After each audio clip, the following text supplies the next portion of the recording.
Hello dear students, welcome to VPSU online classes. How are you all? Hope you all are well. I am your physics teacher Kuldeep sir. Today I will teach you Pascal's law. Pascal's law आज हमको इस video में Pascal's law के बारे में जानना है। हम लोग यानी क्लास 11th में पार्ट सेकंड यानी आपकी जो सेकंड बुक है उसका सेकंड चैप्टर चल रहा था। सेकंड चैप्टर के आपको लगभग 3 वीडियो भेज दिए, 3 ही वीडियो आपको भेजे गए हैं। ठीक है, तो आज मैं आपको इस चैप्टर का चौथा वीडियो भेज रहा हूँ। इस वीडियो में आपको केवल पास्कल्स लॉ के बारे में बताया जाएगा। जैसा कि पास्कल्स लॉ पता है बहुत ही इम्पोर्टेंट है, तो आपको पास्कल्स लॉ को बहुत ही अच्छे से समझना है और अच्छे से प्रिपेयर करना है, जिससे कि आपका अगर कोई भी यानी कि अगर पास्कल्स लॉ पेपर में आता है तो आपका टॉपिक छूटे ना, आप अच्छे से कर ले जाएं, क्योंकि बहुत ही इम्पोर्टेंट टॉपिक है। तो आइए हम लोग आगे देखते हैं पास्कल्स लॉ के बारे में। तो आइए पास्कल के नियम के बारे में जानते हैं। पास्कल का नियम क्या होता है? ठीक है, इस नियम के अनुसार होता है, जैसे मान लो कोई बंद बर्तन दिया गया है। ठीक है, किसी बंद बर्तन में द्रव के किसी बिंदु पर आरोपित दाब बिना क्षय हुए द्रव द्वारा सभी दिशाओं में समान रूप से संचित होता है। जैसे मान लो आप फिगर में देख रहे हैं, कोई मान लो बंद बर्तन आपका फिगर में दिखाया गया है, इसमें कोई नली रखी हुई है। अगर इसमें बल लगाएंगे, ठीक है, जैसे इधर से भी बल लगाओ, इधर से देखो, इसमें देखो आपको ऊपर से भी दिखाया गया है और नीचे से भी दिखाया गया ना, ये फोर्स आपको दिखाई गई है। ठीक है, तो उस कंडीशन में इसमें जो दाब होगा, ठीक है, बिना क्षय हुए सभी दिशाओं में क्या होगा, समान रूप से संचित होगा। यानी सभी बिंदुओं पे जो दाब होगा वो क्या होगा बेटा, समान होगा। ठीक है, यानी किसी बंद बर्तन में द्रव के किसी बिंदु पर आरोपित दाब बिना क्षय हुए द्रव द्वारा सभी दिशाओं में समान रूप से संचित होता है। तो ये आपके पास्कल के नियम का स्टेटमेंट होता है, हमको इसको प्रूव करना पड़ेगा। तो फिगर में आप जैसा कि देख रहे हैं, इसका जो एरिया दिया गया है आपको कैपिटल ए दिया गया है। ठीक है, एक नली है, नली का ये सिरा सी है, ये सिरा आपका क्या है, डी है। इसमें आप देख रहे हैं फोर्स लग रहा है। ठीक है, प्रेशर लगेंगे, अगर फोर्स लगाओगे तो प्रेशर ही तो होगा। तो एक सिरे का जो फोर्स होगा F1 मानोगे, दूसरे सिरे का जो फोर्स होगा F2 मानोगे, पहले सिरे का जो प्रेशर होगा P1 मानोगे, दूसरे सिरे का प्रेशर आप क्या मानोगे, P2 मानोगे। क्या मानोगे बेटा, P2 मानोगे। ठीक है, यानी कि आपको ये कंसीडर करके चलना पड़ेगा। तो इस कंडीशन में हम लोग देखते हैं कि माना कोई जो बंद बर्तन में साम्यावस्था में रखा होता है, इसके अंदर 2 बिंदु हैं। कौन कौन से 2 बिंदु हैं? एक बेटा सी लेते हैं, दूसरा क्या लेते हैं, डी लेते हैं। ठीक है, इसके अंदर 2 बिंदु होते हैं। इसका जो क्षेत्रफल होता है समान होता है। क्षेत्रफल हम लोग क्या लेते हैं, कैपिटल ए लेते हैं। क्षेत्रफल क्या लेते हैं, कैपिटल ए लेते हैं। माना सी व डी पर दाब क्या है, P1 व P2। हमने आपको बताया है कि एक सिरे का दाब P1 लेंगे, दूसरे सिरे का दाब P2।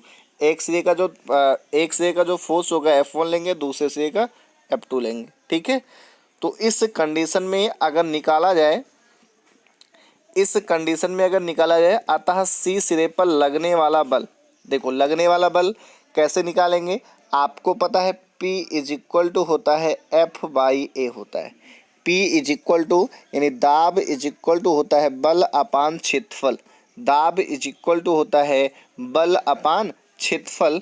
तो अगर यहाँ से आप बल इज इक्वल टू निकालोगे यानी F इज इक्वल टू निकालोगे तो हो जाएगा P इंटू ए। ठीक है, फोर्स इज इक्वल टू हो जाएगा प्रेशर इंटू एरिया। ठीक, अगर सिरे सी की बात की जाएगी तो फोर्स F1 मानोगे और प्रेशर क्या मानोगे, P1 मानोगे। और सिरे सी और डी दोनों के लिए क्षेत्रफल बेटा क्या है, समान है। तो इसका जो फोर्स आएगा F1 इज इक्वल टू हो जाएगा P1A। F1 is equal to हो जाएगा P1A। ठीक है, उसके बाद हम लोग निकालते हैं किसके लिए बेटा, सिरे डी पर लगने वाला बल। सिरे डी पर लगने वाला बल उसी प्रकार आप निकालेंगे तो आएगा F2 is equal to P2 into A. P2 into A. अब आप इक्वेशन फर्स्ट और सेकंड देखें, यानी इक्वेशन फर्स्ट और सेकंड देखेंगे तो आप इक्वेशन फर्स्ट और सेकंड में देख रहे होंगे कि F1 भी फोर्स है और F2 भी फोर्स है। तो फोर्स ही है तो दोनों को हमको क्या करना पड़ेगा, इक्वल कर देना पड़ेगा। तो उस कंडीशन में बेटा हो जाएगा F1 is equal to F2। F1 is equal to क्या हो जाएगा, F2 हो जाएगा। दोनों की आप वैल्यू पुटअप कर देंगे, ए से ए क्या हो जाएगा, कैंसिल हो जाएगा। तो बचेगा आपका P1 is equal to P2, यानी बचेगा आपका P1 is equal to P2। तो यही हमको प्रूव करना था कि सभी दिशाओं में समान रूप से संचित होता है। तो आप देख रहे होंगे कि इसमें जो प्रेशर आया, देखो दोनों सिरों पे क्या आया, इक्वल आया। तो हमको यही प्रूव करना था। ठीक है, फिर से एक बार देख लेते हैं बेटा, अच्छे से आपको प्रिपेयर करना है, बहुत इंपॉर्टेंट प्रूफ है। ठीक है, किसी बंद बर्तन में द्रव के किसी बिंदु पर आरोपित दाब बिना क्षय हुए द्रव द्वारा सभी दिशाओं में समान रूप से संचित होता है। फिगर को आपको अच्छे से समझ लेना है। एक बंद बर्तन ले लेना है जिसमें कोई नली लेना है, एक सिरा सी होगा, दूसरा सिरा डी होगा। इसका जो एरिया होगा इसको कैपिटल ए मान लेंगे। सिरे सी का जो फोर्स है F1 मानेंगे, सिरे डी का फोर्स F2, सिरे सी का प्रेशर P1, सिरे डी का प्रेशर P2 ले लेंगे। इस कंडीशन में आप क्या करोगे, सिरे सी का दाब निकालोगे। ठीक है, सिरे सी पर लगने वाला बल निकालोगे, फिर सिरे डी पर लगने वाला बल निकालोगे। ठीक है, दोनों बल हैं तो दोनों को आपको क्या करना पड़ेगा बेटा, इक्वल करना पड़ेगा। इस कंडीशन में क्या होगा, ऐसे ही आपका कैंसिल हो जाएगा, बचेगा P1 = P2।